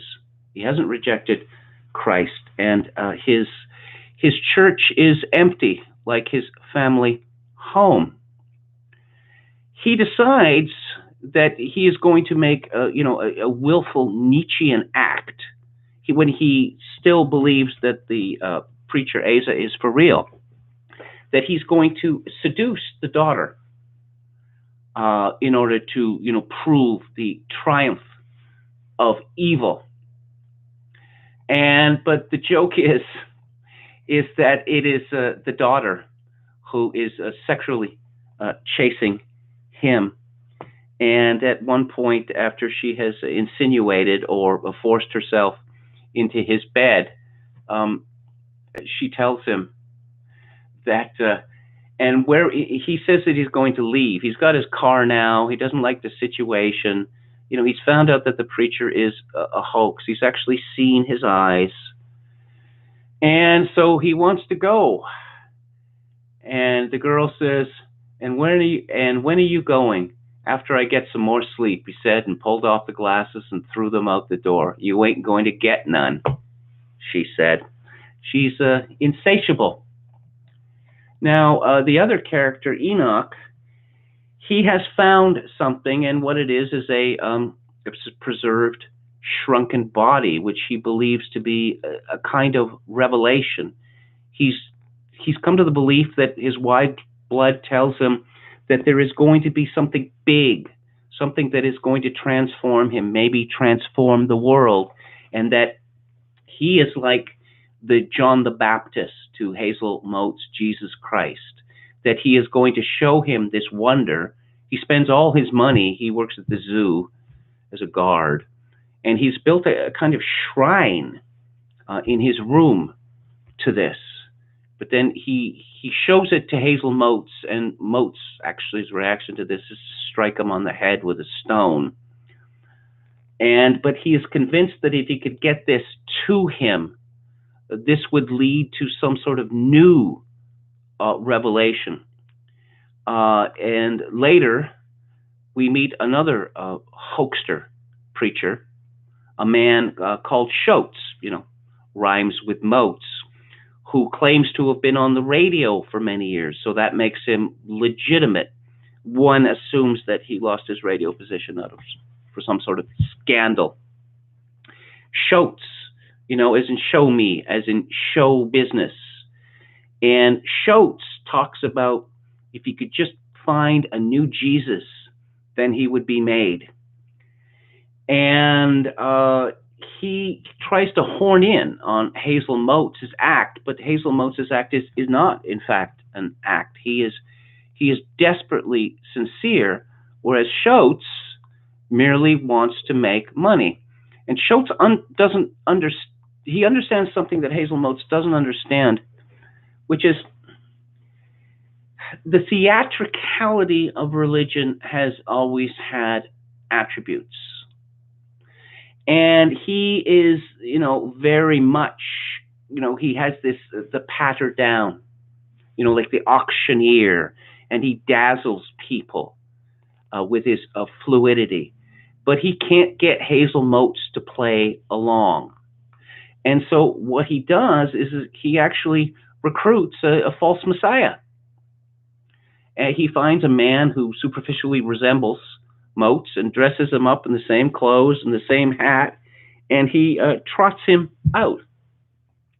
Hazel Motes is absolutely enraged by this, and he decides that that the false messiah must be killed. And he does kill him. He runs him over with his car.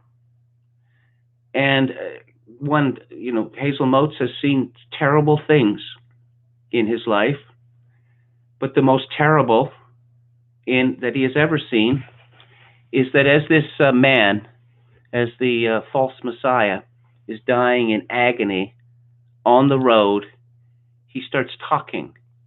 And he starts talking to Jesus, and he starts begging forgiveness for his sins. And this drives Hazel Motes finally completely over the edge.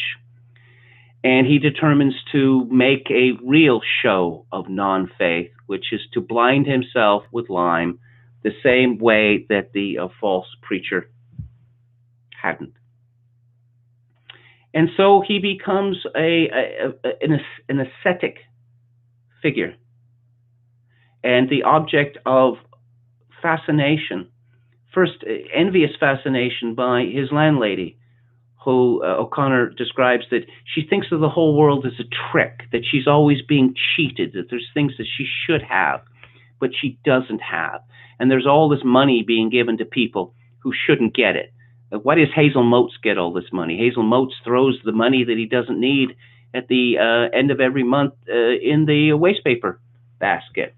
What kind of government do we have where that sort of thing would be allowed? And she determines that she is going to ruin him and take all his money. But then she is drawn in by his sincerity, which ties into her fear of death and her fear of blindness, the blindness of death. and she falls in love with him, or persuades herself that she has fallen in love with him, and she plans that they are going to be married, even though she's, I don't know, I'd say a generation older than him. But God has other plans in mind for Hazel Motes. But he ends the novel laid out like a saint on a bed, the object of veneration. This is a very deep novel, a very symbolic novel, a novel with a lot of religious themes that I could talk about. I've just barely touched on the symbolism, but it really is extraordinary. You know, Flannery O'Connor complained, and then she got used to it and stopped complaining. That she said something like, you know, whenever I tell the truth about people in the South, people accuse me of indulging in grotesquerie. Now, obviously, this isn't all Southerners that she was writing about, but Flannery O'Connor had a particular interest in those people who you might be say were touched by one thing or another. It's really good, and I highly recommend it. And those are my thoughts on Flannery O'Connor's Wise Blood. And I'm going to wrap up the show here by saying that next week on Theater Thursday, we have a British movie, which is by Jonathan Glazer. It came out in 2000, and it is called Sexy Beast. And it features one of the most extraordinary performances in film history, and it comes from a man that you wouldn't really think capable of it. That is to say, Ben Kingsley. He's not a very big man, but he plays a terrifying gangster. And let's see, on the book club next week, we are going to be talking about a very funny book, a satire of Victorian, it's a gentle satire of Victorian or Edwardian pomposity called The Diary of a Nobody by George and Whedon Grossmith. And any of you who have seen Mike Leigh's Topsy Turvy will recognize George Grossmith because he was one of the leading actors in the D'Oyly Carte Theatre that featured Gilbert and Sullivan. Thank you all for listening. I promise the show will be technically better next week with more bells and whistles.